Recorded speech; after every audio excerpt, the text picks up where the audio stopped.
menghormati Anda di sini. Ini ada diskusi, Bang. Ini menghormati loh ya. Kami ini nggak ada bahasa-bahasa yang nggak bagus loh. Itu kurang bagus, Bang. Ya, soalnya Abang bilang tadi agama kami itu menyembah manusia. Tolong jangan. Oke, Bang. baik. Kalau begitu, kalau Anda tidak menyembah manusia, silakan jawab, sembahan Anda namanya siapa? Kan udah ku bilang, saya ulang jawaban bukan aku lawan Abang yang bisa berdebat. Aku orang polos, Bang. Iya, makanya dengarkan dulu, Bang. Kalau Anda tidak menyembah manusia, Tuhan Anda namanya siapa? Gimana tuh? Loh, Bang. Atau saya kasih alternatif ya. Kalau Anda mau menghindari tuduhan menyembah manusia, sembahlah Bapa yang mengutus Yesus. Bukan Yesus yang Anda sembah sebagai utusan, tapi yang Anda sembah adalah yang mengutus Yesus. Baru namanya tidak menyembah manusia. Karena Bapa itu bukan manusia, Tuhan itu bukan manusia, Allah itu bukan manusia. Di Bible datanya ada. Paham? Nah, tapi kalau Pak Ariel menyembah anaknya Bunda Maria, Yesus adalah Tuhan, berarti Tuhan Anda anaknya Bunda Maria. Anaknya Bunda Maria adalah manusia utusan Tuhan. Bapak mau pilih yang mana nih? Silakan.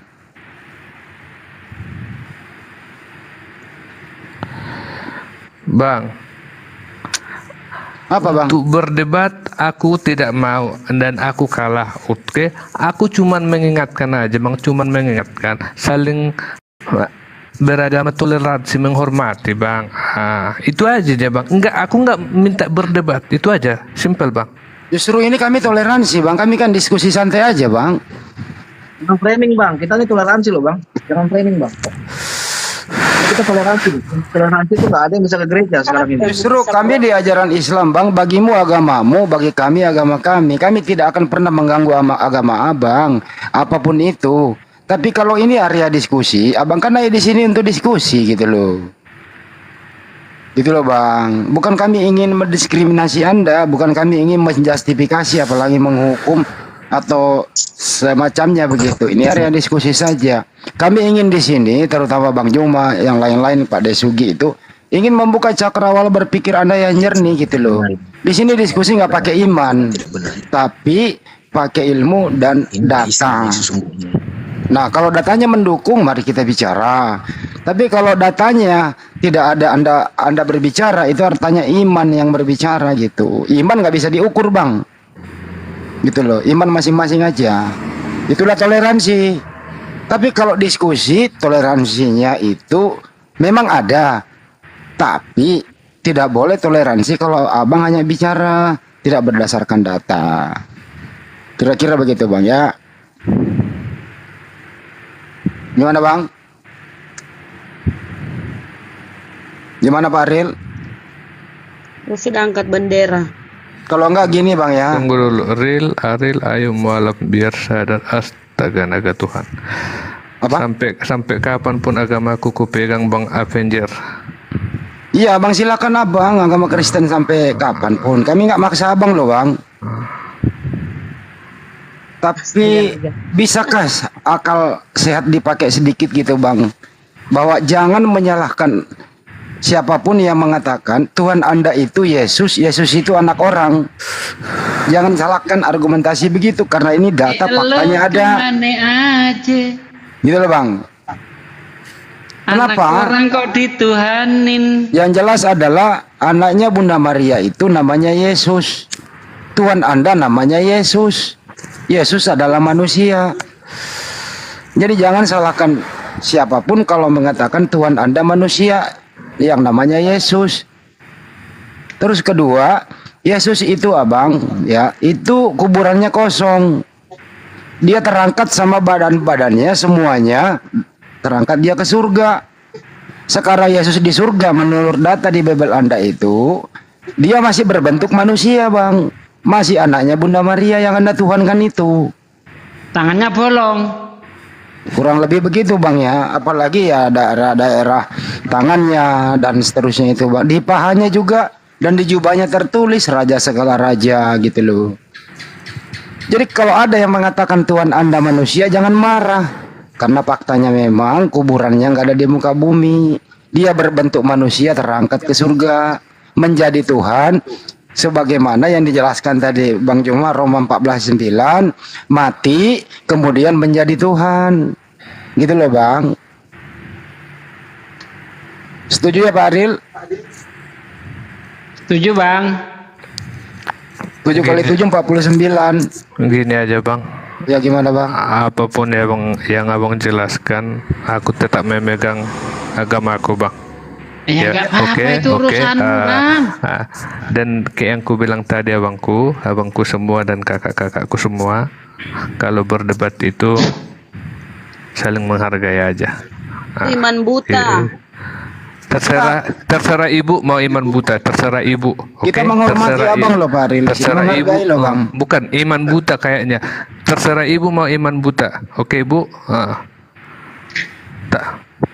Itu udah. Gini Bang, arti daripada iman buta adalah iman itu perlu mata hati.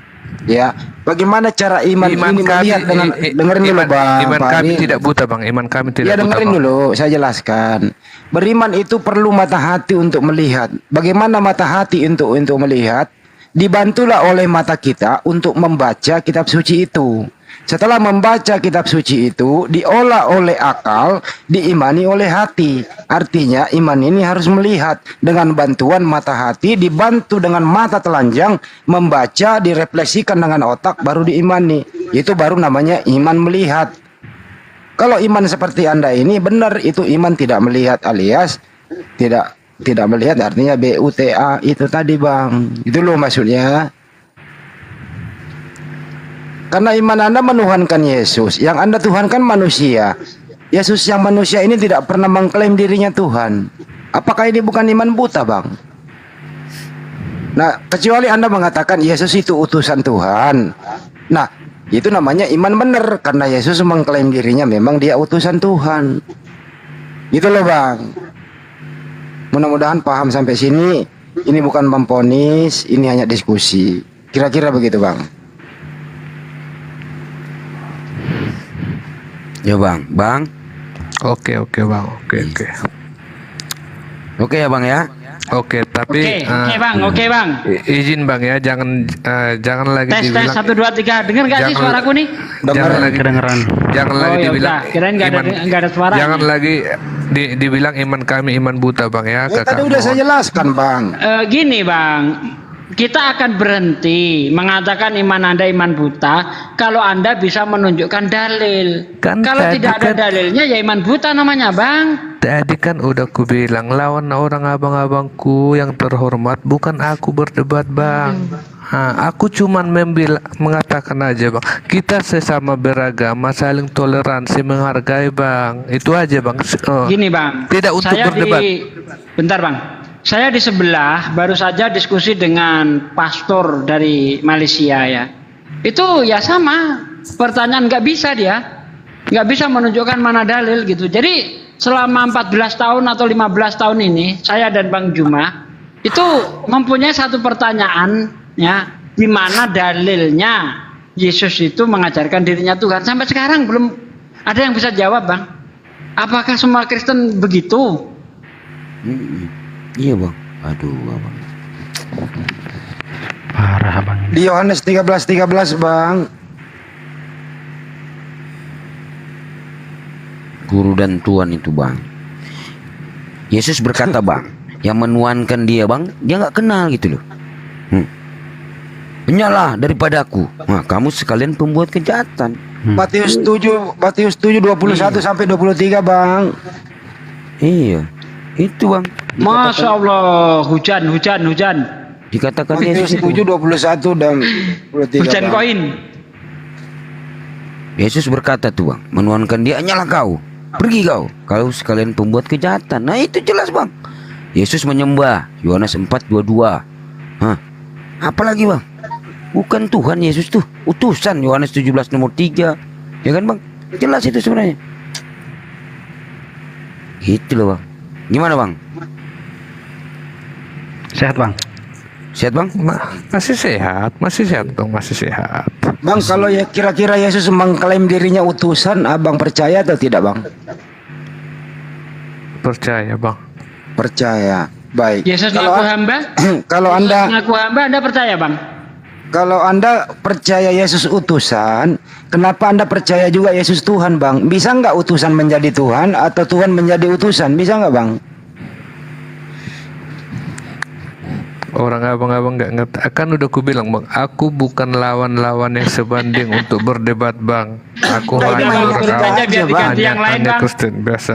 Iya. Kalau jawabannya begitu terus, jangan naik ke atas lah bang. Di sini Iya bang, cuman mohon dengan sangat bang, cuman mohon. Jangan membilang Nggak iman bisa, Kristen Bang. itu iman buta, dan jangan membilang agama Kristen itu menyembah manusia. Itu aja. Emang Bang. buta Mohon, bang, Bang. emang manusia. Iya, Yesus dulu, itu saya manusia. dulu. Bukan untuk berdebat. sayangnya kita nggak bisa berbohong bang. Kalau kita mengatakan Kristen tidak menyembah manusia, berarti Anda mengajari saya bohong dong. Orang faktanya manusia. Coba. Nah, kayak. Yesus berkata di dalam Yohanes bukan mengajari 20 bohong. ayat 17. Aku belum Oke lah, pergi oke kepada lah. Bapakku dan Bapamu, Allahku dan Allahmu. Ya kan? Dia kan manusia, Bang. Kenapa dituhanin? Lo gemane aja. Jangan, Pak. Anak orang kok Orang- dituhanin. Nah, itu dia. Jadi gini ya, Bang ya. Kalau abang tidak mengakui dirinya iman buta, coba kita main logika ya, Bang. Tadi abang Ari kan udah mengakui Yesus itu utusan. Nah, coba kalau iman Anda tidak buta, Tidak, Bang, izin, Coba Bang. dengerin dulu, Bang. Bisa nggak utusan ini disebut Tuhan? Bisa nggak, Bang? Pasti dia bilang. Ya kagak bisa. Karena di dalam Yohanes 13 ayat 16 seorang utusan tidak sama dengan yang mengutus.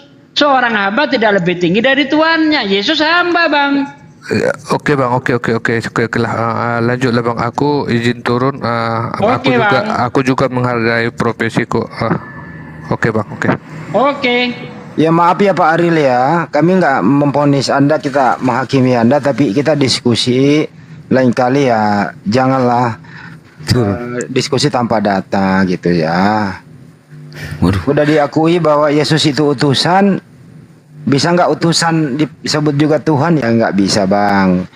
Nah kalau anda memaksakan dia juga Tuhan, itu namanya iman buta, karena datanya yang nggak ada, dibuat-buat gitu loh. Itu yang dimaksud iman buta. Bukan iman orang itu bicara melihat sendiri, kenapa gitu. Gak bisa nobat juga ini ya. Iya. Capek si Pak Bray. Ya sekolah selalu kulah. Aduh. Baru sampai. Semua aku datang besok. Oke.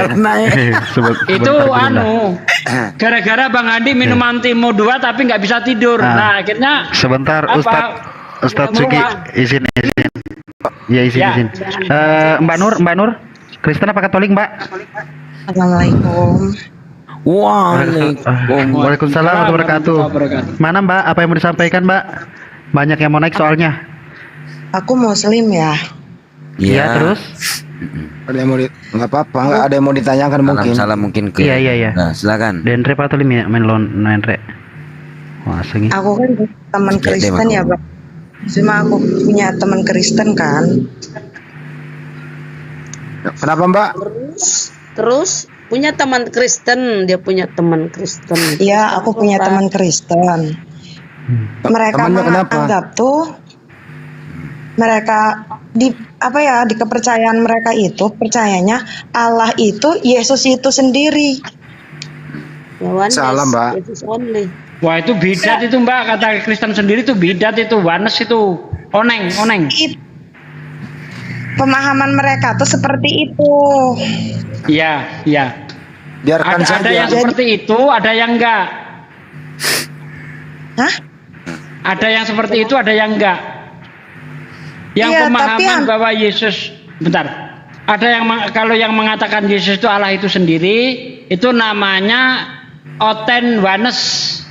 Yesus Nah, only. kalau Tritunggal tidak. Tritunggal itu Bapak bukan anak, anak bukan roh, roh bukan Bapak. Tapi Itu dia nggak Trinitas. ngaku oneness. Tapi dia nggak nganggap Iya, dia iya. tuh Apa? Tapi dia itu teman saya tuh nggak nganggep oneness. Jadi Jadi mereka tuh nganggapnya Allah itu Tuhan itu sendiri. Jadi Allah mah Ya, ya, itu oneness, Mbak. Jadi gini, Mbak. Saya kasih Allah tahu ya. Iya, ya. itu Trinitas mereka- itu sedikit saya kasih tahu. Orang-orang Trinitas itu ketika dia disuruh menjabarkan ketuhanannya, itu kalau tidak larinya ke oneness, itu larinya ke Triteos, tiga Tuhan. Iya. Pasti larinya ke sana karena Trinitas ini nggak pernah diajarkan gitu. Jadi mereka itu ketika menerangkan yaitu kalau tidak ke oneness ya ke tiga Tuhan begitu, Mbak. Oke Mbak ya, mungkin itu aja dulu Mbak ya. Mungkin ada. Ntar dulu yang- saya jawab dulu Mbak ini Mbak. Oh silakan Prof. Kalau ada yang kayak gitu, Mbak bilang aja. Kata Allah itu di Biblemu itu nggak ada. Udah kamu nyolong nama Tuhan saya, terus Tuhan saya yang saya sembah, Tuhan umat Muslim, kau samakan dengan manusia. Kan Nah, jawabannya temannya, begitu. Kalau masih ngeyel Mbak, kasih tahu aja. Kalau nyemur diri ke laut itu gratis, gitu aja Mbak. Oke. Oke, Oke, ya. yang lainnya kita apa? Siapa tahu ada oten lagi. Oke ya Mbak.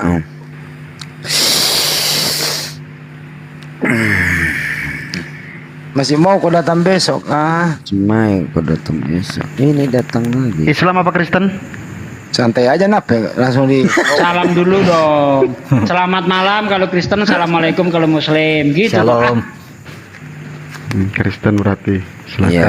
Kristen ya Bang ya. Gimana Pak? Sehat-sehat? Ya, sehat-sehat Bang. Pak enggak signalnya merah lagi dapet ya.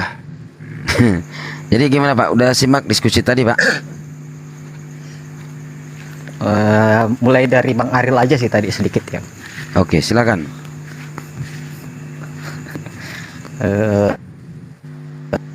Udah sering ngikutin komal-komal atau di ruangan diskusi abang-abang ini sebenarnya sih. Cuma ya saya agak ngerti sedikit sih kekesalan atau juga apa ya. Mungkin akar kepahitan dari saudara Aril tadi yang sampai tidak menerima dari statement yang abang-abang keluarkan. Kecil banget suaranya Tapi apa ya? Kecil ya Bang? Yo, ya. Nah Ya, terus Bang? Kira-kira kayak gitulah Bang. Cuma kan Diulang dengan suara gede Bang, diulang dengan suara gede. Udah gede gak Bang? Udah. Ya udah. Oh ya. Cuma apa ya? Ngerti sedikit lah maksudnya dengan mungkin kekesalan dari Bang Aril tadi. Kenapa kemudian kayak sulit menerima apa yang abang-abang sampaikan seperti dari sisi ketuhanan dari Yesus sendiri. Karena memang apa ya? Tidak banyak dari saudara-saudaraku yang Kristen mengikuti perjalanan kehidupan Kristus mulai dari kelahirannya sampai ya mungkin hanya mendengarkan cerita-cerita di gereja saja saat hari-hari besar seperti Natal atau bahkan Paskah saja. Ya udah. Jadi saya ngerti sih. Pak. Oke, udah. Bang Angga Kristen ya Bang ya? Iya, Kristen Bang. Ya menurut Anda Yesus itu Tuhan apa utusan Tuhan? Utusan sih. Jelas di Alkitab bahwa Utusan dia Tuhan. Berarti Anda Unitarian ya? sebenarnya saya agak kurang bisa membedakan sih sebenarnya bahasa yang kayak gini Bang. Unitarian seperti apa sih Ada sebenarnya, dua Bang? Kristen itu yang tidak menuhankan Yesus. Yesus adalah utusan, Yesus ciptaan. Unitarian dengan saksi Jehovah. Gitu Bang. Tapi syukurlah kalau Anda tidak menuhankan Yesus, Yesus utusan. Enggak apa-apa Bang, silakan Bang. Kemajuan selangkah buat Anda. Kalau yang saya paham ya Bang, kalau kesaksian Yehova itu berbeda dari Kristen sih Bang sebenarnya. Karena sepengetahuan saya Bang bahwa kesaksian Yehova itu dia tidak masuk Ya, dalam enggak usah dibahas itu Bang. Enggak usah dibahas PGI. itu. Ya. Kenapa Anda tidak menuhankan Yesus? Karena jelas bahwa Yesus menyampaikan bahwa dia adalah jalan Bang. Dia hanya jalan menuju benar. Bapa. Yohanes 14:6 ya. Keren. Jadi Yohanes 14:6 itu berkata begini, aku adalah jalan kebenaran dan hidup, tidak ada satupun sampai ke rumah Bapa kalau tidak melalui aku. Artinya kalau mau sampai ke Bapa, ikuti ajaran Yesus. Betul? Ya, karena Betul. apa yang Bapak ajarkan terimplementasi melalui kehadiran Yesus. Betul. Berarti abang sudah nggak terima tentang pendapat atau surat-surat dari Paulus gitu kan? Ya, sebenarnya masih ada kontradiksi atau juga pembicaraan yang lebih dalam kalau dari paman teologis sih sebenarnya Bang tentang surat-surat Paulus, karena ya kita Ntar dulu, jangan-jangan Anda Muslim ini mengaku-ngaku Kristen loh, jangan dulu ya. iya. Ntar dulu Bang. Saya bisa doa Bapa kami, saya bisa iman rasul. Coba Pak, mau Bang Andre tes dulu. Coba Bang Andre. Iman Rasuli coba. Sulata diomai. Nah, Aku Sulata percaya diomai. kepada Allah Bapa. ya, terus lanjut, doain lanjut. aku Toraya. Tunggu. Cek sama nih. Oh, Siulah bisa tahu. kita di Toraya. Ndek taran Kendek. Oh, nanti kendek. Pak. Oh, Ya. Buddha Sulatan dia toh. Soalnya Iya. Iya. aku teh cuma terus kali itu semangat. Toro. Oh, Inilah Bulukumba, siaran jauh. TVRI Makassar. Rokok nak anda ke bati itu. Jangan ya. Oh ya Mas Angga udah ingat. Mas Angga ini dari Tanah Toraja bener. Itu memang dia tidak menuangkan Yesus. Terusin dulu Pak Andre. Wow.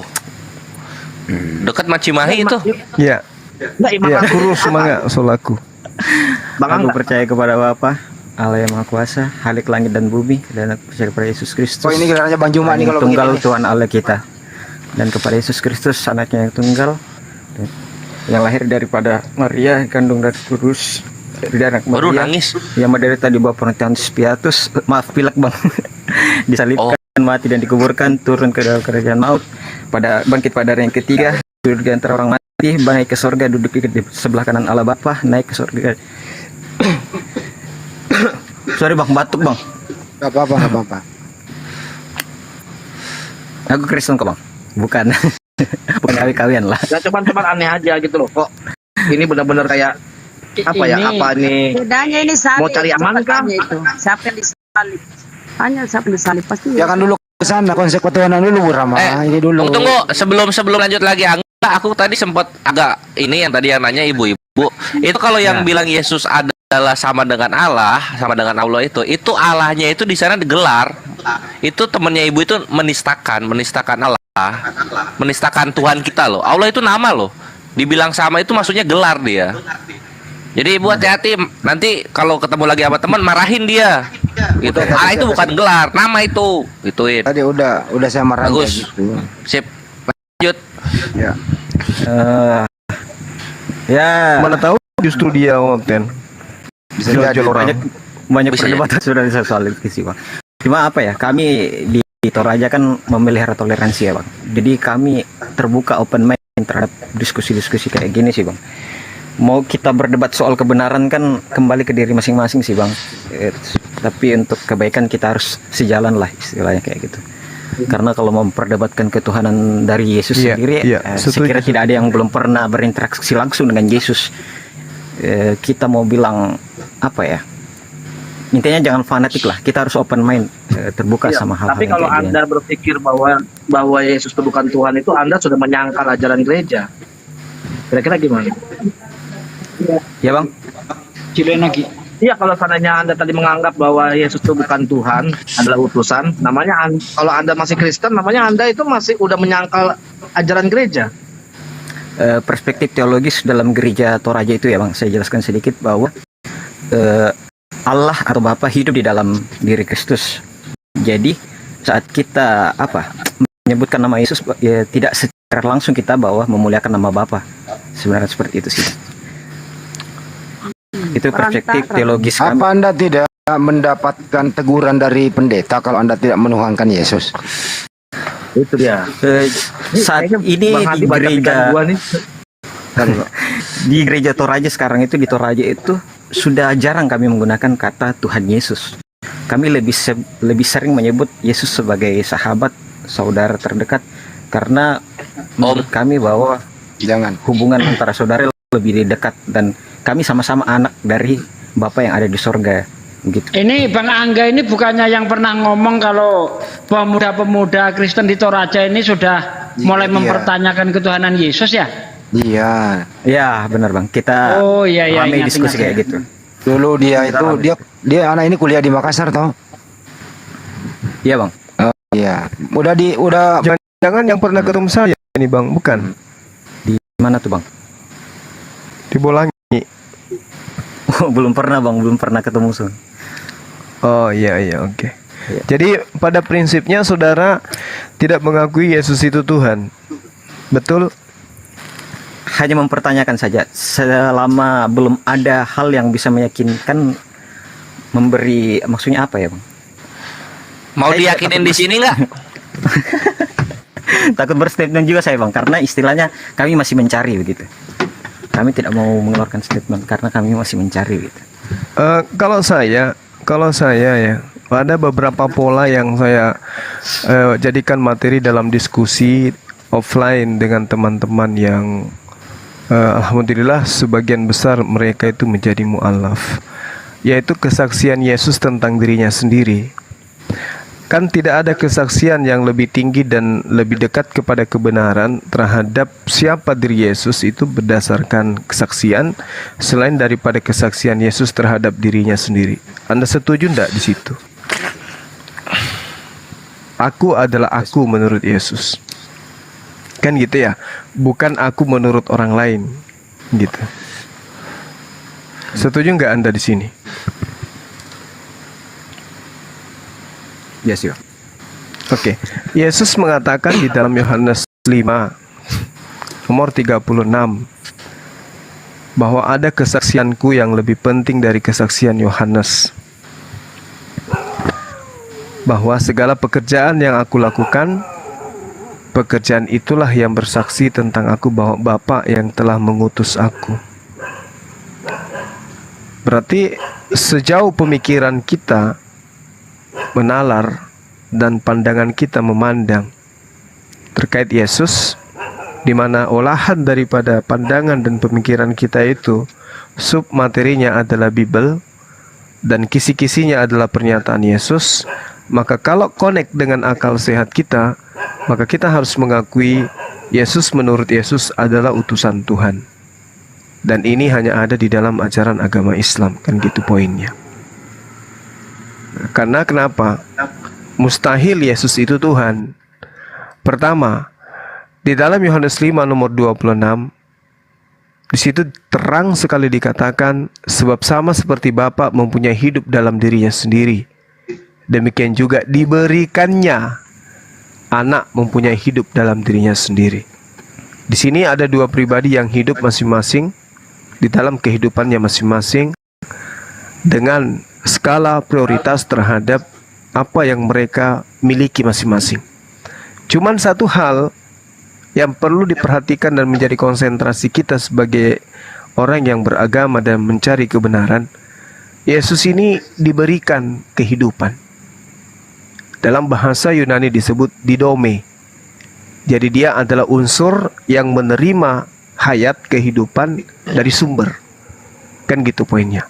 Artinya mau dipaksakan seperti apapun Yesus ini, dia tetap adalah hakikat yang melekat pada dirinya, pribadi yang dihidupkan. Kan gitu poinnya.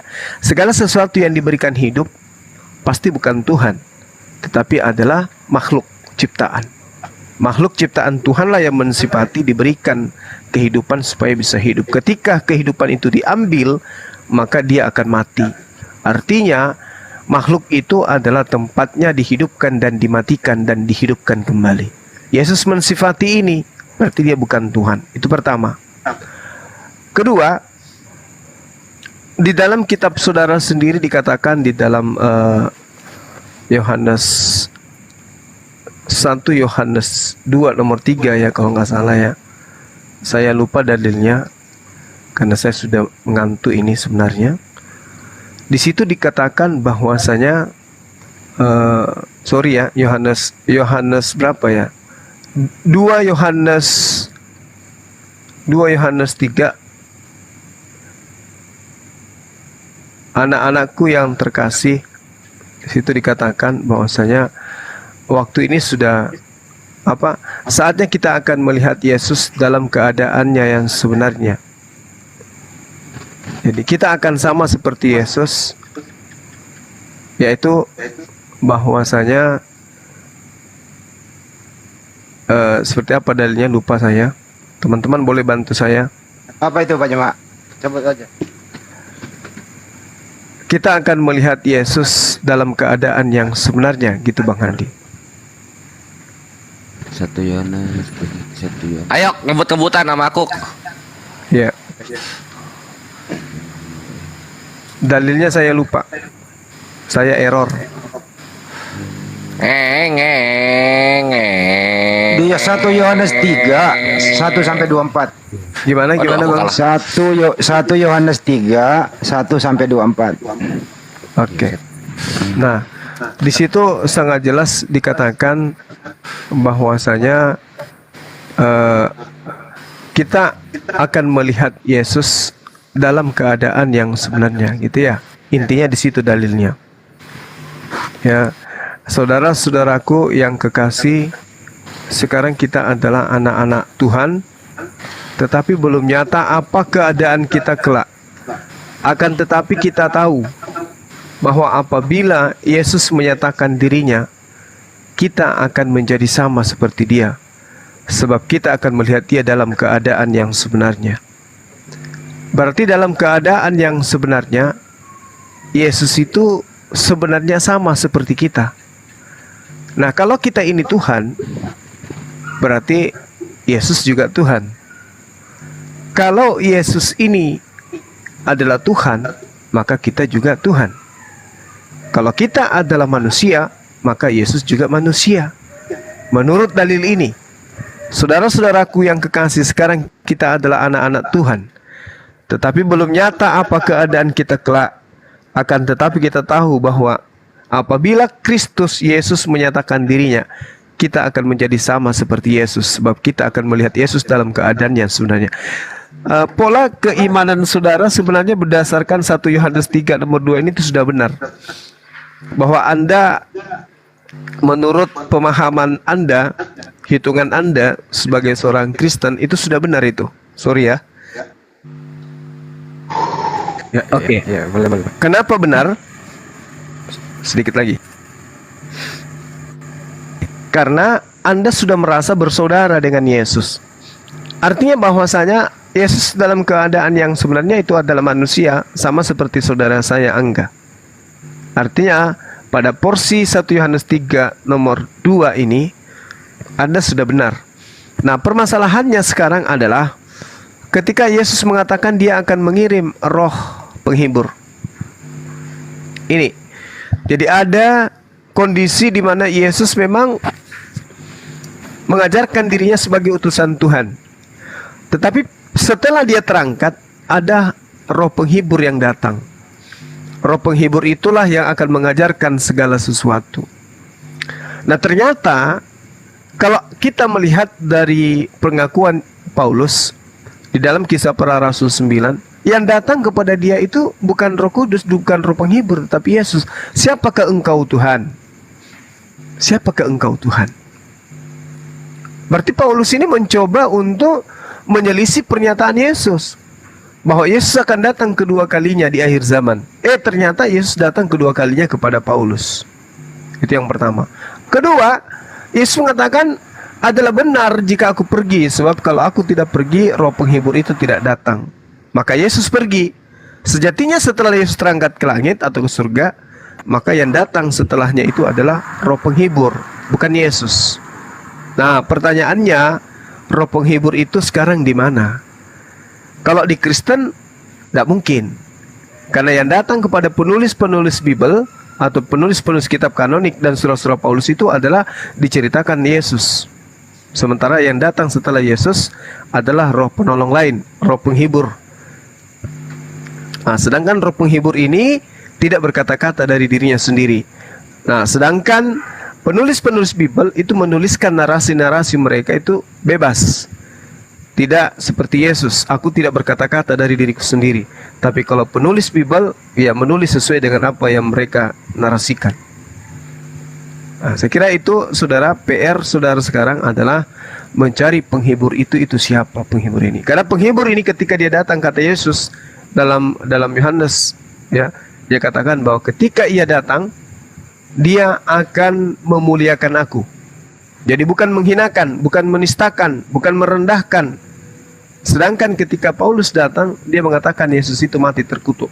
Berarti dia tidak memuliakan, malah menghinakan. Sekira gitu sementara. Silakan. Siap. Damai sih diskusinya kayak gini bang. Saya jujur beberapa statement yang abang sampaikan tadi, seperti saya sebenarnya penasaran, pengen ngundang sekali-kali abang. Mungkin kalau nggak bisa offline, kita online aja. Saya buat satu room dan kita diskusi bareng teman-teman saya juga. Boleh. Wah, ini bagus ini, saya menarik. Ya, kebetulan saya orang Sangala, saudara. Jadi boleh kita dialog. Oh, iya, banyak saudara sih yang dari Muslim di Sangala sana, Mengkendek juga ada. Iya. Kakek saya dari sana. Silakan. Saya pengen undang sih sekali-kali, nanti kita DM-DM ya bang. Saya pengen. Boleh. Saya Siap. abang buat pandangan lah buat kami kira-kira. Artinya kami kan masih dalam masa pencarian. Istilahnya kami tidak hanya ingin berkutik di satu tempat saja, kami ingin melihat sisi lain gitu. Karena ini baru orang terpelajar ini, bagus. Ya, Oke. bukan maksudnya menjudge kemudian apa tugas dari seorang pendeta yang kemudian mengajarkan kami sejak kecil ya bang. Tapi kan kami sebagai betul. di era modern sekarang kan kami berhak untuk mencari tahu gitu, menggali lebih dalam, tidak kemudian saja menerima apa yang ditafsirkan oleh Bapak Pendeta. Kami juga punya hak untuk mentafsirkan dan mendengarkan sumber lain seperti itu. Dan saya kira Bang semua bisa sih untuk membantu kami membuka open mind kami. Gitu. Nanti diusir dari rumah loh. Bang, di Toraja yang kayak abang ini banyak. Hah? Banyak sih bang. Banyak. Kita komunitas bukan komunitas sih. Sebenarnya lembaga memang sudah ada di dalam gereja itu sendiri, namanya Persekutuan Pemuda Gereja Toraja. Dan kita punya bidang khusus yang membidangi ini, dan kebetulan saya ada di situ. Jadi saya pengen buat satu diskusi aja sih, dan pengen ngundang Bang Suma juga, karena sebenarnya yang memiliki persepsi atau mindset seperti saya tidak sedikit sih Bang. Sebenarnya banyak anak muda di Toraja yang juga ingin mendengarkan hal-hal yang seperti ini, karena kami belum dapat orangnya gitu Bang. Kebetulan di Toraja kami belum dapat orangnya. Jadi bisa lewat Bang Suma bisa mualaf masal nih. Kalau saya tuh dari Katolik Bang. Saya dari Katolik. Oh dari Katolik ya Bang. Padahal Katolik itu fanatik loh Bang. Memang betul. Ayo hajar Bang Cuma. Lebih luar biasa sih sebenarnya kalau Katolik Bang. Ini sebelah, ini bawah saya ini dulu lawan debat saya, bawah saya ini sampingnya Bang. Jadi gini, saudara lawan Angga, debat saya dulu. Saudara Angga, beberapa bulan lalu Profesor Menahem Ali itu datang di tempatku ya. Jadi anak muda dari Toraja itu, salah seorang itu dia punya pola pemikiran itu sama dengan saudara yang datang kepada saya pada saat itu, dibawa oleh salah satu mu'alaf juga.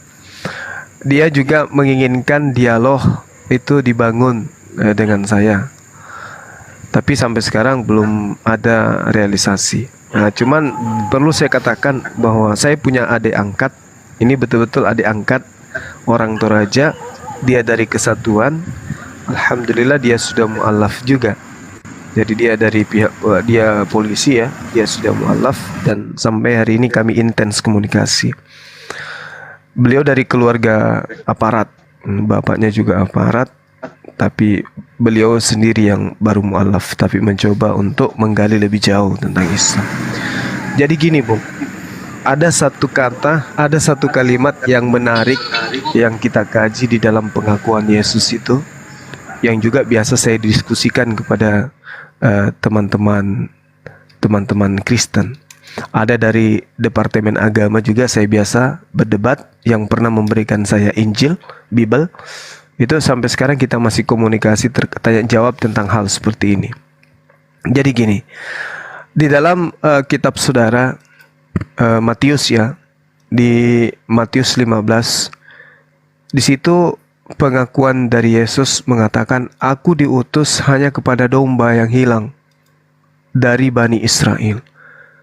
Pertanyaan yang terkadang menggelitik di sini, apakah teman-teman Kristen Indonesia adalah orang-orang yang hilang dari Bani Israel?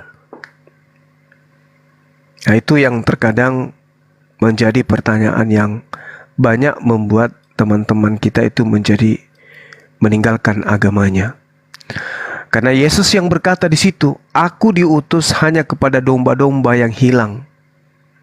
Jangan dari umat Israel dulu, tapi domba yang hilang. Apakah teman-teman Kristen Indonesia ini adalah orang yang hilang dari Bani Israel? Karena Yesus juga mengaku begini, waspadalah kepada serigala-serigala yang datang kepadamu nyamar seperti domba. Artinya ada domba palsu di sini. Karena ada yang menyamar. Ada yang domba asli, yaitu mereka yang hilang dari Bani Israel. Nah, ini masalah yang sebenarnya tidak rumit ya, kalau dianalisa dengan logika sehat. Aku Yesus diutus hanya kepada domba-domba yang hilang. Apa domba hilang itu? Bani Yakub, 12 suku Yakub, keturunan Yakub yang kemudian berpencar meninggalkan Yerusalem, dan mereka kemudian meninggalkan hukum Tuhan, hukum Taurat. Inilah yang dimaksud domba-domba yang hilang. Sementara kita ini bukan domba, karena kita bukan Bani Yakub. Kita bukan domba. Jadi kalau di antara kita ada yang mengaku sebagai umat Israel atau pengikut dari Nabi Israel atau ke Yahudi-Yahudian, ya, maka kita inilah yang disebut serigala nyamar domba. Apakah kita domba? Apakah kita yang hilang? Atau kita ini hanya ngaku, mengklaim dari keturunan kita? Karena ada yang mengajarkan kita bahwa kita ini harus menjadi pengikut Yesus. Tetapi ternyata pengikut Yesus itu hanya kategori domba yang hilang lagi. Sementara kita ini adalah pribumi Indonesia asli. Dari mana kita mendapatkan darah Yahudi? Bukan, gak ada itu. Nah, kemudian satu hal di dalam Matius 15 nomor 23, Matius 23 nomor 15, di situ Yesus dengan terang sekali bahwa apa yang dinubuatkan Yesus di sini digenapi oleh manusia seangkatan dengan dirinya. Bisa dilihat di data nomor 36-nya di Matius 23. Kata Yesus di data 15-nya, celakalah engkau wahai ahli Taurat. Itu. Jadi yang celaka di sini bukan orang Arab, tapi ahli Taurat. Celakalah engkau wahai ahli Taurat, celakalah engkau wahai orang Farisi, celakalah engkau wahai orang munafik, karena engkau menjelajahi daratan, engkau menyeberangi lautan untuk mentobatkan orang menjadi pengikut agamamu setelah bertobat menjadi orang neraka, dan 2 kali lebih jahat daripada engkau sendiri. Jadi nubuatan Yesus adalah ada orang ahli kitab, orang Farisi, menjelajahi daratan, menyeberangi lautan, mentobatkan orang non-Yahudi masuk menjadi pengikutnya. Tapi sayangnya pengikutnya menjadi orang neraka, dan 2 kali lebih jahat daripada orang Farisi itu sendiri. Pengikutnya lebih jahat daripada orang Farisi itu sendiri. Kalau kita ditanya dalam skala akademisi, siapakah orang Farisi yang menyeberangi lautan, menjelajahi daratan untuk mendapatkan pengikut? Paulus. Ya, sementara ini Mereka melintasi tanah Pergia dan Galatia karena Roh Kudus mencegah mereka untuk memberitakan Injil di Asia. Dan setibanya di Mesia, mereka mencoba masuk ke daerah Bitinia, tetapi Roh Yesus tidak mengizinkan mereka. Setelah melintasi Mesia, mereka sampai di Troas. Pada malam harinya tampaklah oleh Paulus suatu penglihatan, ada seorang Makedonia berdiri di situ dan berseru kepadanya bertanya, menyeberanglah kemari dan tolonglah kami. Nih Paulus. Lanjut. Ya.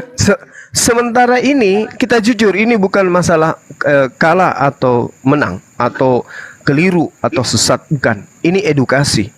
Sementara ini kandidat yang dimaksud Yesus ini kandidat tunggal, belum ada yang lain, itulah Paulus.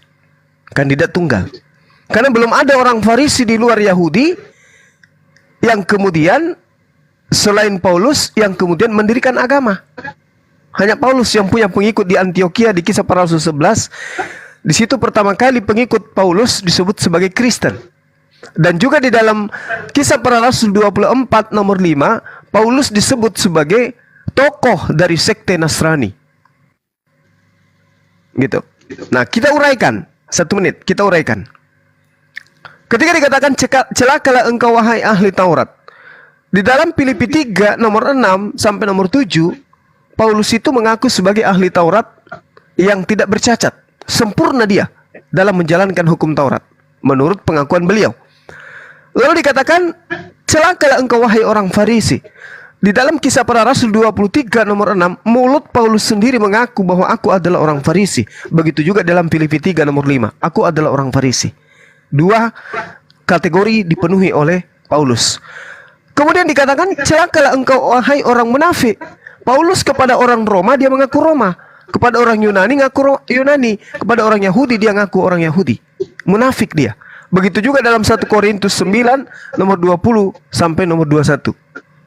Dia katakan orang yang menyunatkan dirinya, Yesus Kristus tidak berguna bagi dirinya kalau dia menyunatkan dirinya. Yesus Kristus tidak berguna baginya apabila ia menyunatkan dirinya. Di situ ada di Galatia 5 nomor 2, nomor 3 dan seterusnya. Tetapi ternyata dia justru menyunatkan Timotius. Berarti dia munafik. Kemudian dikatakan engkau menyeberangi lautan. Di dalam Kisah Para Rasul 27, satu perikop jelas sekali Paulus di situ diceritakan menyeberangi lautan, sama seperti yang diberitakan oleh guru saya tadi Ahisugi, dan dikatakan lagi bahwa engkau menjelajahi daratan. Kisah Para Rasul 19 nomor 1 dan seterusnya, Paulus itu menyeberangi daratan, menjelajahi daratan, mentobatkan Kisah Para orang. Rasul 16 ayat 11 lagi. Iya. Lalu kami bertolak dari Troas dan langsung berlayar ke Samotrake. Dan keesokan harinya tibalah kami di Neapolis. Itu berlayar tuh Paulus. Lanjut. Ya. Begitu juga ketika dikatakan engkau mentobatkan orang masuk menjadi pengikut agamamu. Paulus mentobatkan Damaris dan juga mentobatkan Dionysius. Bisa dilihat di Kisah Para Rasul 7. Endingnya ada di data nomor 36. Bahwa semua yang kukatakan ini, kata Yesus, akan digenapi oleh angkatan ini. Artinya orang Farisi penyesat yang kemudian pengikutnya adalah orang neraka 2 kali lebih jahat daripada orang Farisi itu adalah oknum yang hidup seangkatan dengan Yesus. Sekarang kalau kita ingin jujur, sekali lagi saya katakan kita bedah dengan pisau akademis. Kita tidak akan menemukan agama yang didirikan oleh Farisi kecuali satu, agama Kristen, dan pendirinya adalah Yesus. Pendirinya adalah Paulus. Ya, saya kira itu kalau kita berbicara mengenai apa yang tertuang di dalam kitabnya teman-teman Kristen, dan ini ada korelasinya dengan Al-Qur'anul Karim. Cuman di sini kan kita tidak sedang membahas Al-Qur'an. Bagaimana Al-Qur'an menguraikan bahwasanya sekelompok dari mereka kemudian menyembunyikan kitab yang diberikan oleh Tuhan kepada Nabi Isa alaihissalam, lalu kemudian mereka bikin kitab sendiri, lalu kemudian mereka jual kepada orang lain. Terus terakhir, kalau diizinkan, di dalam Kejadian 49, Yakub memanggil seluruh anak-anaknya, 12 anaknya. Lalu Yakub menceritakan, menubuatkan tentang apa yang terjadi kepada keturunan anak-anaknya kelak. Dipanggillah anaknya, Dan, Yusuf, Benyamin, semua dipanggil, diramalkan, dinubuatkan oleh Yakub. Di dalam Kejadian 49 Anda bisa lihat. Di data nomor 27 di Kejadian 49 itu dikatakan, Benyamin, kelak lakumu seperti serigala. Keturunanmu seperti serigala, pada pagi hari dia merampas harta rampasannya dan pada petang hari dia akan membagi-bagikan rampasan itu. Paulus dengan pedenya mengaku bahwa dia adalah keturunan Benyamin di dalam Roma 11 nomor 1. Aku adalah orang Ibrani, keturunan Benyamin. Nah, keturunan Benyamin menurut Yakub akan berlaku seperti serigala. Mengambil rampasan, lalu membagi-bagikan rampasan itu. Jadi kalau saya mentafsirkan, ini tafsir Bang Suma, ketika dia kemudian mengaku bertaubat, dia nyamar seperti serigala, menyamar seperti domba jadi pengikut Yesus. Kemudian dia mengambil Yesus, mengambil kitabnya Yesus, mengambil ajarannya Yesus, dirampas semua ajaran itu, lalu kemudian dijajakan kepada Romawi dan Yunani, sampailah kemudian di Indonesia. Nah, pernyataan terakhir dari saya, saudara Angga, ya karena kita dari asal yang sama, saya katakan bahwasanya kenapa Islam itu sulit naik ke Toraja sebelum Indonesia merdeka? Karena di Toraja itu penduduknya sangat kuat memegang satu keyakinan animisme. Tak ada yang bisa masuk. Kerajaan Bone nggak bisa tembus, kerajaan Goa nggak bisa tembus, kerajaan Luwuk nggak bisa tembus. Islam naik ke Toraja itu nggak bisa, karena di atas itu orang memegang kepercayaannya turun temurun ajaran animisme kuat sekali. Nah, kenapa kemudian Belanda bisa naik, Portugis bisa naik? Karena bisnis kopi waktu itu, sehingga kesempatan orang asing yang naik ini mengajarkan agamanya, sehingga mayoritas teman-teman Toraja itu menjadi Kristen. Itulah sejarahnya yang saya pernah baca di Lontara. Seperti itu, saudara. Silakan Anda tanggapi atau ada masukan atau ada sanggahan. Silakan. Pertama buat bro-broku, saudara-saudaraku yang Kristen yang di bawah yang komen-komentar ya. Apa ya? Pertama sih saya kira kalau Anda mengimani kepercayaan saudara, saya kira Anda tidak akan berhenti untuk mencari atau menelisik jalan kebenaran. Itu yang saya pegang sih pertama. Pasti Anda akan selalu mencari tahu untuk mengenal Yesus secara utuh dan menanti kehadirat Bapa yang sesungguhnya. Menurut saya Anda pasti tidak akan puas dengan apa yang ada di Alkitab. Itu sih yang pertama. Yang kedua, saya sepakat dengan apa yang disampaikan Bang Suma tadi terakhir, statement terakhir. Kalau untuk sejarah panjang tadi tentang Paulus dan yang lain, kita nanti lanjut di diskusi ya Bang, biar rame-rame nanti kita, soalnya banyak pertanyaan sih Bang. Boleh. Kalau untuk sejarah di Toraja sendiri, betul benar sih Bang. Memang bahkan Kristen sendiri yang sudah menjadi mayoritas masih kesulitan Bang untuk berjalan selaras dengan adat atau budaya yang ada di Toraja. Iya, karena masih animismenya masih kental. Iya, masih kental sekali Bang. Sehingga menurut saya, mohon maaf ya Bang. Dan untuk saudara-saudaraku yang mungkin ada Kristen dari Toraja di bawah sini, kita harus akui bahwa justru Kristen ini yang kemudian bukan agama yang memperbaiki adat, tapi justru adat yang malah mengubah daya pikir atau cara kita beragama sih menurut saya. Seperti contohnya ya Bang, di Toraja itu ada namanya adat manene namanya, itu kita membersihkan jenazah dari mayat keluarga atau nenek kita yang sudah dimakamkan 7 sampai 10 tahun lamanya, kemudian kita keluarkan lagi, kita bersihkan, dan itu ada ibadahnya. Dan menurut saya itu yang tidak ada di Bible. Tidak ada Bang. Sebenarnya banyak, tapi itu contoh kecil sih Bang. Ya, dan menurut saya ini sangat disayangkan sebagai anak muda Toraja yang kemudian sudah tidak tinggal di kampung terus, istilahnya sudah keluar lah Bang, banyak diskusi dengan teman-teman yang lain di luar, merasa tertampar dengan hal-hal yang seperti ini. Jadi saya istilahnya tidak mau sendiri bergumul soal ini. Jadi saya mengajak beberapa teman-teman, dan saya berharap sih Bang Suma nanti bisa hadir di pertemuan online-nya saja nantilah. Kita setting room-nya Bang. Baik. Satu pertanyaan sih Bang. Boleh. Saya kemarin sempat dengar Abang sampaikan statement kayak gini, bahwa Kristen itu seperti bunglon ya, kalau kurang lebih seperti itu. Siap. Karena justru karena Alkitab ini diterjemahkan dalam semua bahasa, menyebabkan apa ya? Ada hal yang bisa jadi kontradiksi antara terjemahan asli dengan yang mungkin diterjemahkan entah itu dalam bahasa Indonesia, bahkan sudah ada dalam bahasa Toraja, yang kemudian mungkin bisa memelesetkan arti dari isinya itu sendiri. Saya ambil contoh mungkin Bang, seperti di Alkitab dalam bahasa Toraja itu, konsep bahasa Toraja itu kalau disebut dalam puang matua itu adalah itu sebenarnya masih dari kepercayaan animisme sih Bang. Tapi kemudian ini dipelesetkan dalam Alkitab sebagai Bapa itu sendiri. Jadi pandangan orang Kristen bahwa pengorbanan atau kurban dalam adat Toraja itu akan kembali kepada Bapa. Dalam artian Bapa yang ada dalam diri Yesus. Padahal sebenarnya ini konsep yang berbeda. Nah, ini yang menurut saya perlu sih Abang bantu nanti untuk jelaskan soal itu. Dan saya juga apa ya, mulai berpikir soal itu, soal terjemahan itu Bang. Kenapa terjemahan yang asli itu tidak disertakan? Kenapa bukan terjemahan terjemahan asli, bukan terjemahan asli itu aja yang disebarluaskan? Biarkan orang Kristen yang belajar untuk menerjemahkan itu. Saya kira justru keingintahuan untuk betul, layaknya Al-Qur'an teman-teman gitu. Ya, itulah kenapa kemudian saya sangat bukannya saya membanggakan ya dan kemudian menjelek-jelekkan agama saya, enggak. Saya selalu apa ya, bangga dengan sikap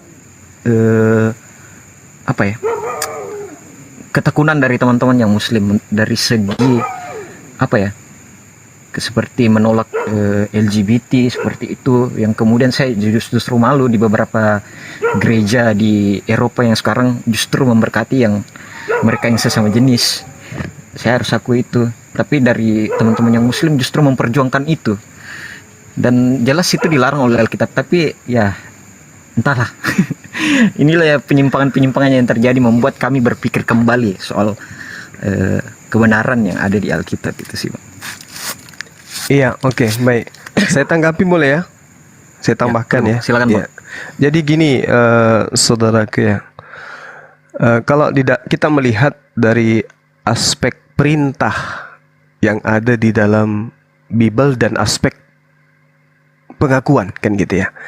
Aspek perintahnya itu kan ada di dalam Matius 10 nomor 16. Itu pengakuan, itu perintah. Lihat, aku mengutus kamu seperti domba di tengah-tengah serigala. Sebab itu cerdiklah kamu seperti ular dan tulus seperti merpati. Nah, kalau kita melihat narasi yang ada di dalam kitabnya teman-teman kita Yahudi, ya, Opis yang adalah ular ini itu selalu identik dengan iblis. Hendaklah kamu cerdik seperti ular. Mungkin nanti narasinya Anda bisa konsumsi sendiri. Kemudian pernyataan di dalam Filipi 1 nomor 18. Tetapi tidak mengapa, sebab bagaimanapun juga Yesus diberitakan baik dengan maksud palsu. Sebenarnya kalau kita melihat terjemahan palsu ini sebenarnya itu tidak benar. Karena original teksnya di situ itu bukan palsu, bukan frefas, tapi dikatakan propasis. Propasis artinya mengelabui atau memalsukan. Dengan kata lain bahwasanya baik dengan maksud mengelabui, bukan palsu sebenarnya. Atau menipu, mengelabui itu kan menipu. Baik dengan maksud menipu atau maksud jujur, tentang itu aku bersukacita dan aku akan tetap bersukacita. Ini penting untuk diketahui oleh teman-teman Kristen. Bahwa memang misi untuk mengajarkan Yesus itu Tuhan, itu harus dilakoni meski dengan cara-cara mengelabui atau menipu. Propasis dalam bahasa Yunani, kan gitu. Terus kemudian poinnya yang terarah di sini adalah ketika kemudian teman-teman Kristen ini memahami dengan jelas bahwa pada diri Yesus itu ada unsur kemanusiaan. Itu poinnya. Ketika ada unsur kemanusiaan pada diri Yesus, kalaupun dia adalah Tuhan pencipta langit dan bumi dalam perspektif agama Kristen teman kita, maka itu berarti Tuhan yang tadinya bersifat goib, seketika dia menjadi tidak goib, fana, dia menjadi makhluk biologis, artinya terbentuk. Sedangkan di dalam pengakuan iman daripada orang Yahudi, Tuhan itu bukan makhluk, Tuhan tidak bisa kemudian berubah menjadi makhluk. Benarkah Tuhan akan diam bersama dengan manusia di bumi? Sesungguhnya langit, bahkan langit yang menyelimuti seluruh langit pun tidak akan memuat engkau. Apalagi rumah yang kudirikan ini, apalagi tubuh Maria. Nah, lalu kemudian di dalam Yesaya 43 nomor 10, di situ diterangkan bahwasanya engkaulah saksi-saksiku. Tidak ada Tuhan yang dibentuk sebelum aku, dan tidak ada Tuhan yang dibentuk setelahku. Sedangkan Yohanes 1 nomor 14, firman itu telah dibentuk menjadi daging. Berarti dia bukan Tuhan. Yesus ini bukan Tuhan. Oleh karena itulah kemudian di dalam Roma 14 nomor 9, untuk itulah Yesus mati agar dihidupkan supaya menjadi Tuhan. Itu bukan pengajaran dari para nabi. Nah, inilah yang saya katakan, apakah Roh Kudus ini, Roh Penghibur ini bekerja pada diri Paulus, atau justru yang dikatakan Yesus dalam Matius 23 nomor 15 ini bekerja pada Paulus? Karena tidak mungkin kemudian Yesus mengajarkan sesuatu yang bertolak belakang kemudian diajarkan pada saat dia datang berdakwah 3 tahun dengan setelah dia terangkat ke langit. Nah, saya kira begitu. Karena ketuhanan Yesus itu, mohon maaf, ketuhanan Yesus itu adalah ketuhanan yang didukung oleh pengakuan Paulus di dalam Roma 14 yang mengatakan bahwasanya Yesus yang engkau salibkan itu telah mati dan bangkit untuk menjadi Tuhan. Nah, lalu kemudian di dalam Roma 10 doktrinnya di data nomor 9, sebab jika kamu mengaku dengan mulutmu bahwa Yesus adalah Tuhan dan percaya dalam hatimu bahwa Tuhan telah membangkitkan Yesus dari antara orang mati, maka kamu akan diselamatkan. Ini doktrin ini. Ini doktrin. Saya kira begitu ya, saudara saya Angga. Nanti mungkin kita bisa mencari waktu, kita diskusi ringan dengan waktu yang lebih leluasa ya, karena di sini di tempat kita sudah 2:30. Silakan. Oh iya. Iya betul Bang. Cukup sih saya, kalau saya Bang. Mungkin ada teman-teman yang lain yang mungkin mau naik diskusi. Nanti diskusi lebih dalamnya saya buat room khusus ya Bang Suma. Saya tunggu. Baik. Di DM aja saudara saya. Kapan itu? Saya dengar saudara Angga bicara ini, saya teringat adik saya yang ada di sana. Persis caranya ngomong. Iya. Bukannya Kapan itu enggak? Saya. Mungkin Ya, nanti iya, teringat juga sama guru saya. Ibu Rahma monitor, Ibu Rahma. Ada tamu soalnya. Ketiduran Oh, paling. Ibu Rahma udah tidur lah ya. Oh enggak, masih itu. Boleh gantian Bu Rahma, Ibu Rahma istirahat aja, ntar masuk angin loh. Boleh. Siapa yang mau naik? Iya Bu Rahma ya. Charlie Chaplin. Siapa yang dia? Aduh, ngapain dinaikin cari siapa? Ngobrol aja Oh, susah. yang biasa. Gue jatuhnya iba gue kalau dialog sama dia. Nggak usah naik itu, dia orang nggak jelas. Wah, oke lah. Tapi nggak apa-apa untuk diperlihatkan kepada saudara Angga gitu ya. Oh iya, nggak apa-apa. Gimana cara Keseimbangan. diskusi? Iya. Itu enggak, kapan enggak? Oi. Enggak. Bu Rahma, makasih ya. kita sama- cari waktu yang senggang aja ya Bang. Mungkin hari Sabtu mungkin boleh ya Bang. Ini hari apa ya? Ini hari Kamis kayak. Kamis. Ya? Masa udah Kamis lagi? Oh, Rabu. Angga, Tadi saya Selasa, fallback besok ya. Rabu. Izin ya Angga, saya fallback ya. Oh ya, siap Nah, Bang. Gurunda. Ya. Jadi Yohanes 16 nomor 7 ya, sama 16 nomor 8 ya Gurunda ya. Iya. Ini sebelum dialog aku mau ini ya. Enggak, aku mau ngasih ini dulu apa? Pandangan pribadi, hasil telaah pribadi kenapa kok di Eropa tuh bisa sebegitunya gitu. Seliberal-liberalnya. Karena kalau Angga nanti menyadari sampai level ini ya, sampai level yang gua sadari, hukum kasih itu lebih menitik beratkan kepada pengampunan pelaku kriminal. dan pelaku dosa, tidak menitik beratkan ganti rugi kepada korban-korban dari para pelaku dosa ini. Itulah kenapa jadi merebak kemana-mana gitu. Contoh ganti rugi itu misalnya kayak gini ya, dalam Islam itu ada koridornya. Ketika kita mencuri, maka hukumannya adalah potong tangan. Tangan hilang, dosa juga ikut hilang gitu. Nah, di kekristenan itu tidak begitu gitu. Ketika mencuri, maka pelaku difokuskan untuk diampuni saja. Tapi untuk korban ini ganti ruginya nggak dipikirkan. Itulah kenapa jadi pelaku-pelaku dosa di sana itu bisa merebak bebas gitu, karena nggak ada kafarot diat dan juga ya nggak ada kafarot dan diat atau ganti rugi serta uang darahnya, semacam itulah Bre. Itu. Oke. Ya. Selamat Dan malam. saya pernah dapat honor ya, saya Lanjut. dan saya pernah sempat diskusi sama bukan pendeta sih, salah satu majelis di gereja saya. Kami yang muda-muda sempat diskusi soal itu, soal LGBT, dan kemudian dia sampaikan bahwa Yesus itu memang datang untuk buat orang yang sakit. Jadi kita istilahnya ya kita maklumi lah orang-orang yang seperti ini. Dia adalah orang yang sakit, ya kita bimbing. Tapi menurut saya penyimpangan yang seperti ini bukan sakit lagi.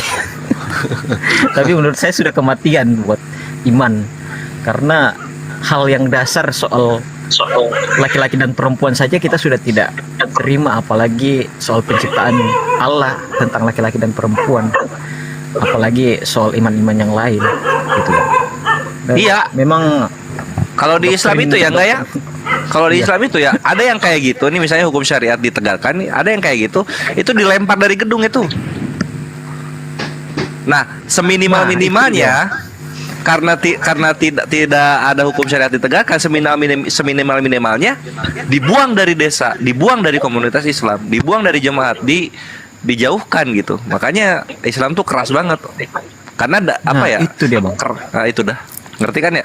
Cakep. Ya, itu dia Bang. Menurut saya, dari saya ya itu yang saya sampaikan tadi Bang. Saya sangat salut sama apa ya, ketekunan, intinya poin keras dari teman-teman Muslim bahwa seperti inilah Muslim tidak akan berubah dari zaman ke zaman, akan terus seperti ini menegakkan apa yang menurut mereka benar dan mereka yakini gitu Bang. Yo, ada lagunya nggak? Tahu nggak? Oh Bang. Gini lagunya. Berubah, tidak berubah, tidak berubah. Itu lagunya. Iya betul.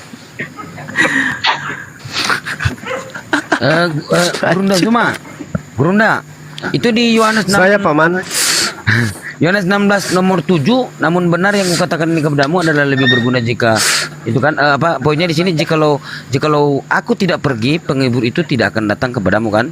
Nah, terus di dalam Yohanes 16 nomor 8, dan kalau ia datang, ia akan menginsafkan dunia akan dosa, kebenaran dan penghakiman gitu ya, Gurunda ya. Iya, artinya dia datang membawa hukum-hukum. Ya. Ini haram, ini halal, ini makruh, ini boleh, ini tidak boleh. Karena dia mengisapkan dunia akan dosa. Artinya hal-hal yang kemudian tadinya itu boleh, itu akan menjadi hukum pelarangan. Ada hukum-hukum kaidahnya. Betul Paman. Sedangkan ajaran yang diajarkan ke Romawi Yunani adalah di dalam Galatia di Efesus 2 nomor 15, dengan matinya Yesus di atas tiang salib, dia telah 15. membatalkan hukum Taurat. Iya, Efesus 2 nomor 15, dengan matinya Yesus di atas tiang salib, dia telah membatalkan hukum Taurat beserta segala perintah yang ada di dalamnya. Bertentangan dengan pengakuan Yesus. Iya betul. Ya. Di dalam Matius 5 nomor 19, barang siapa yang meniadakan setitik pun dari hukum Taurat meskipun yang paling terkecil dan mengajarkan kepada orang lain, maka dia akan menempati tempat terendah atau tempat terhina di kerajaan langit. Itu juga diterangkan dalam Lukas 16:17, lebih mudah langit dan bumi lenyap daripada setitik dari hukum Taurat itu batal. Berarti bertentangan kan? Karena langit dan bumi belum lenyap, tapi Paulus mengajarkan dengan matinya Yesus, maka Yesus telah membatalkan segala hukum Taurat dan segala perintah yang ada di dalamnya. Seperti itu, Bang Sidik. Siap. Anda hebat sekali, Paman. Biasa aja, Paman. Jangan aku panggil anak-anak, Paman. Tapi Bang Suma, sebelum anu nih Siap. Bang, apa ya? Ya, mohon maaf duluan Iya. nih Bang, jangan sampai nanti Iya, kan teman-teman saya yang mau diskusi nanti ini mereka itu kebanyakan Bang yang benar-benar mau tahu, dan bahkan beberapa diantaranya yang bisa dibilang garis keras nih Bang. Frontal. Gak apa-apa, bagus. Ya. Bagus. Itu nggak apa-apa itu. Ya, takutnya sih nanti jangan main abang fisik. ya enggak dong Bang. Enggak. Insya Allah. Gurunda, satu lagi Gurunda. Berarti ini Saya sudah ini pengalaman. Mega tuh Pak Kutanane. bentar. Tidak Mega, lanjut. Gurunda, berarti ini poinnya ini kepada Nabi Muhammad kan ini? Iya. Iya. Jadi gini. Masih banyak hal yang ingin aku ajarkan. Coba kita lihat dari data nomor 7-nya.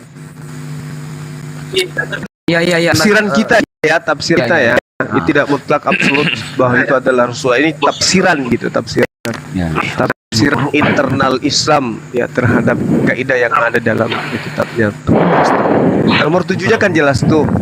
Ya. Namun benar yang kukatakan kepadamu adalah lebih berguna bagi kamu jika aku pergi. Kamu di sini Bani Israel. Sebab jika aku tidak pergi, penghibur itu tidak akan datang kepadamu. Di mana kemudian Nabi Muhammad SAW disebut penghibur? Al-Quran surah Saba ayat 28. Basyiran. Dialah penghibur. Wa nathira, dan pemberi peringatan. Ia tidak akan datang kepadamu jika aku tidak pergi. Aku akan mengutus dia kepadamu. Dan ini biasa teman Kristen bertanya, berarti Nabi Muhammad SAW itu diutus. Dia tidak mengerti bahwa ada hierarki kenabian. Setelah Nabi Abraham, muncul Nabi setelahnya, muncul lagi Musa, baru Nabi Daud. Setelah Nabi Daud, kemudian muncul lagi Nabi-Nabi Sulaiman, dan terus sampai kepada Yesus atau Nabi Isa. Nabi Isa lagi muncul lagi Nabi yang setelahnya, yaitu Rasulullah Khataman Nabiyyin.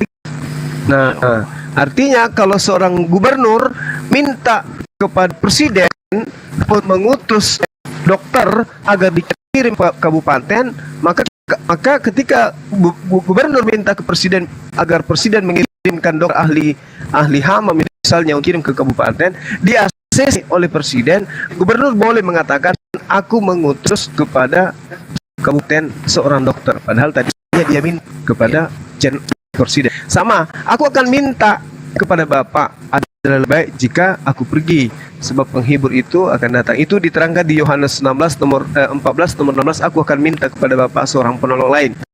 Itu Bang Sidi. Ya, Lalu siap. kemudian dikatakan gini, dan kalau ia datang, ia akan mengiskan dunia akan dosa. Inilah yang saya katakan tadi, hukum-hukum haram halal ini. Kebenaran yang dimaksud di sini adalah hukum-hukum.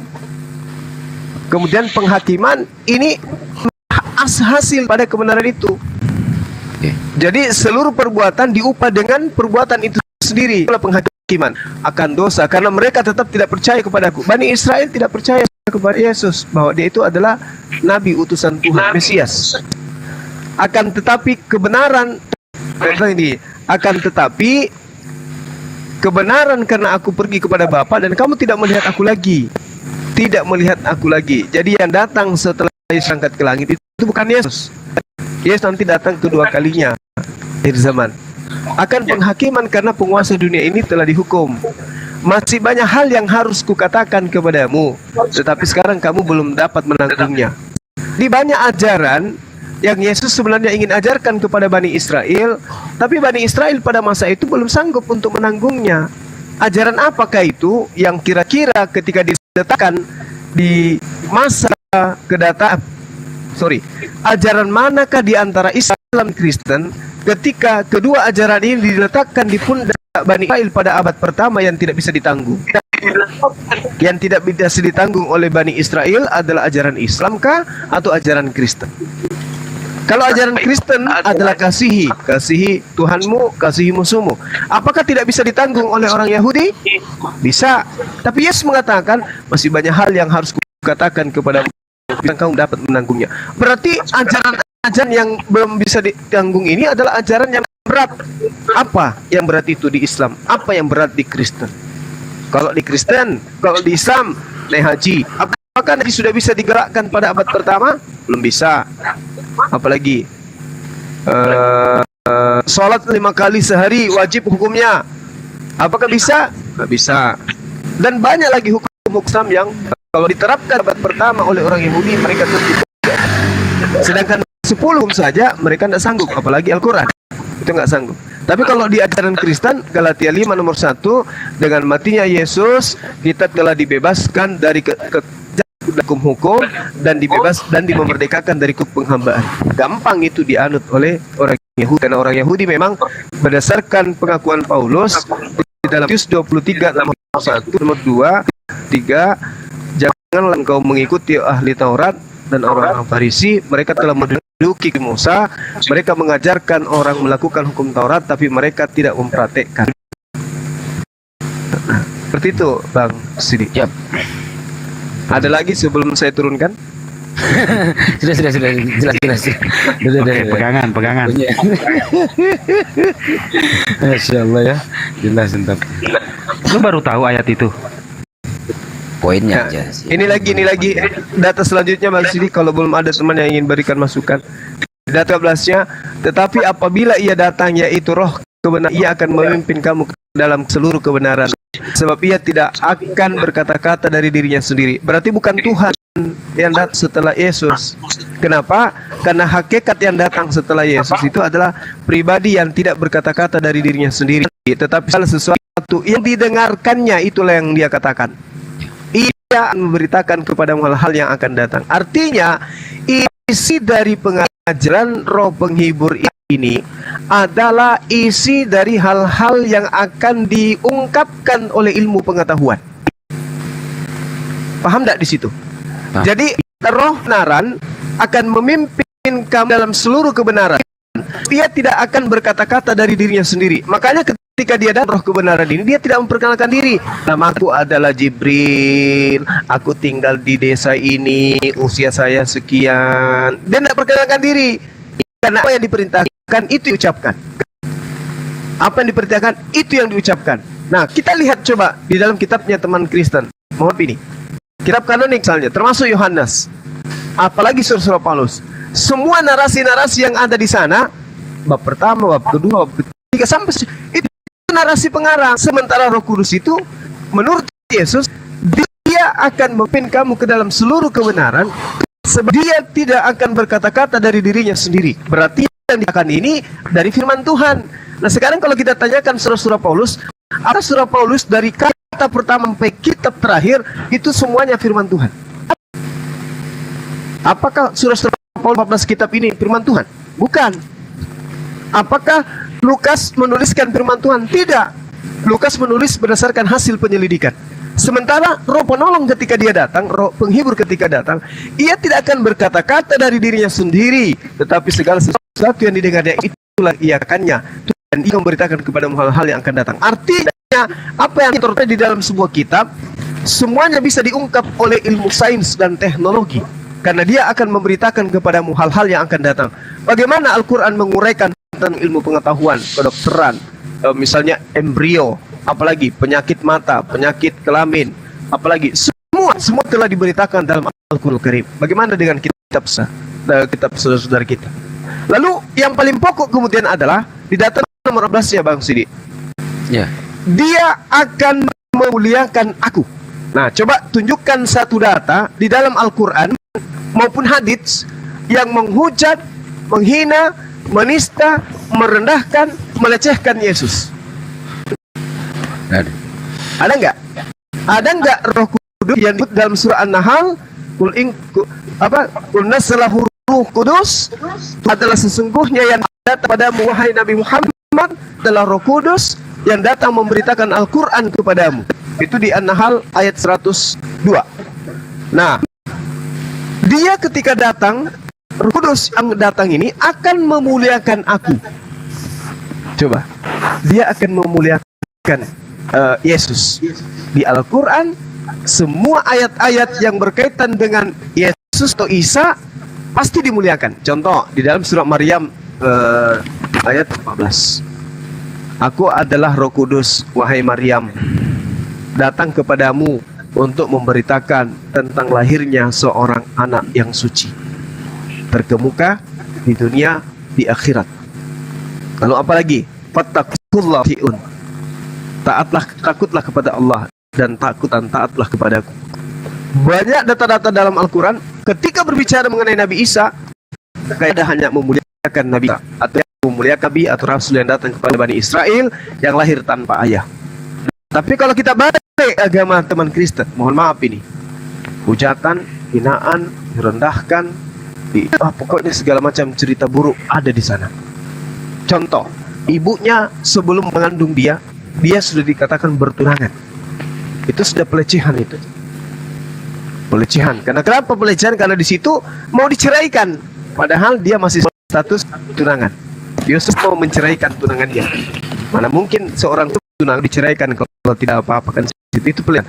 Sementara Maryam tidak pernah didekati, sentuh atau pendekatan atau ta'aruf atau pacaran dengan seorang, apalagi bertunangan. Itu enggak. Dari ibunya saja sudah dimuliakan. Bahkan ibunya Nabi Isa alaihissalam ada nama surah di dalamnya, itu surah Maryam. Saking mulianya Nabi Isa itu di Al-Quran. Kemudian Yesus lahir di kandang binatang. Itu sudah penghinaan sebenarnya. Di palungan itu penghinaan sebenarnya. Kalau kita ingin jujur-jujur melihat ia akan memuliakan aku. Mana ada dimuliakan orang lahir di kandang palungan? Kenapa bisa seperti itu? Nah, kemudian kalau dia sama apa? Dia dilahirkan di tempat yang udaranya segar, dekat dari pohon kurma yang rindang. Indah sekali di Islam itu. Nah, lalu kemudian apa lagi?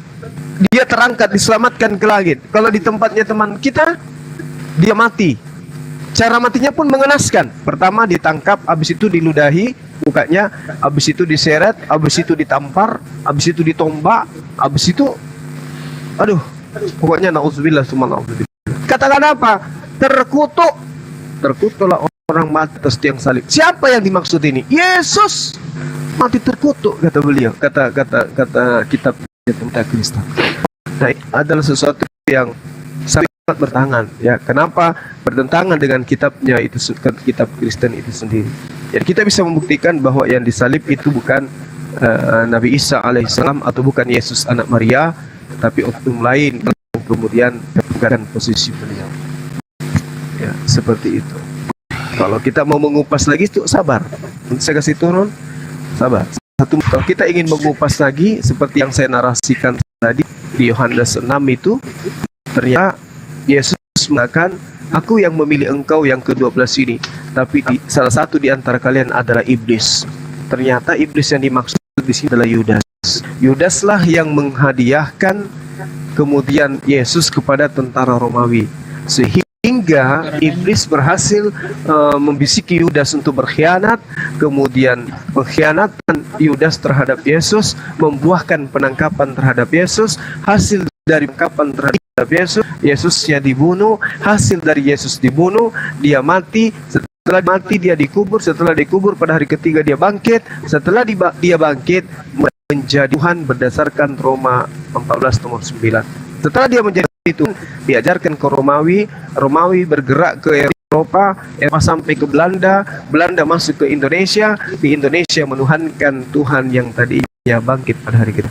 Saya kira begitu Bang Sudi, teman-teman muslim yang di sini. Kita sudah hampir jam 3. Ya, kita mau tidur sudah, habis itu kita ibadah. Mudah-mudahan besok kita bisa berjumpa kembali. Kepada saudara saya Angga, semoga Allah memberikan hidayah dan petunjuk kepada saudara. Ini edukasi aja ya. Amin. Edukasi kebenaran itu, hidayah itu adalah mutlak hak prerogatif setiap hamba Allah. Anda adalah hamba Allah, Anda adalah hamba Tuhan yang diberi akal, diberi jiwa untuk menentukan mana yang benar, mana yang salah. Ingat, agama yang kita anut ini hanya sebagai tong. Kitalah yang menentukan kebenaran itu seperti apa yang kita punya. Jangan ego terhadap sesuatu yang imani. Kenapa? Iman itu boleh. Setelah kita beriman, harus berilmu. Jangan cuma beriman. Kalau kita cuma beriman tanpa berilmu, itu sama halnya kita orang buta yang tidak mengerti tentang kapal selam, tapi kita imani kapal selam itu sama seperti jalan kotek. Itu arti tak asal iman buta. Iman yang benar itu adalah orang yang melengkapi imannya dengan ilmu. Jadi kalau Anda menuhankan Yesus, jangan berhenti. Cari ilmunya. Apakah betul Yesus ini adalah Tuhan? Kalau kemudian Anda beriman dan mempertuhankan Allah Subhanahu wa taala, jangan berhenti. Cari ilmunya. Seperti apa konsep akidah yang ditanamkan oleh Allah di dalam Al-Qur'an. Belajar dan belajar terus. Itu iman yang benar. Itu pesan saya terakhir untuk hari ini, teman-teman sekalian. Bang Charlie kelihatannya dia sudah tidur, mungkin dia sariawan sehingga dia tidak biasanya tidak seperti ini kalem. Untuk itu saya mengucapkan banyak terima kasih kepada netizen semua yang ada di bawah, yang ada di channel Zulkifli 15 dan channel-channel yang berafiliasi dengan Komal yang kita sayangi ini. Semoga kita semua diberikan limpahan rahmat dan hidayah dari Allah Subhanahu wa taala, diberi kesehatan, disatukan hati kita sebagai bangsa agamanya apapun itu untuk mengisi kemerdekaan Republik Indonesia. Saya Zulkifli 15 pamit untuk diri. Subhanakallahumma wa bihamdi asyhadu an la ilaha illa anta astaghfiruka wa atubu ilaik. Salam tauhid, salam satu Tuhan. Jayalah Islamku, jayalah Indonesiaku. Assalamualaikum warahmatullahi wabarakatuh dan selamat subuh buat teman-teman dan terima kasih. Waalaikumsalam. Waalaikumsalam warahmatullahi wabarakatuh. Hai orang-orang yang beriman.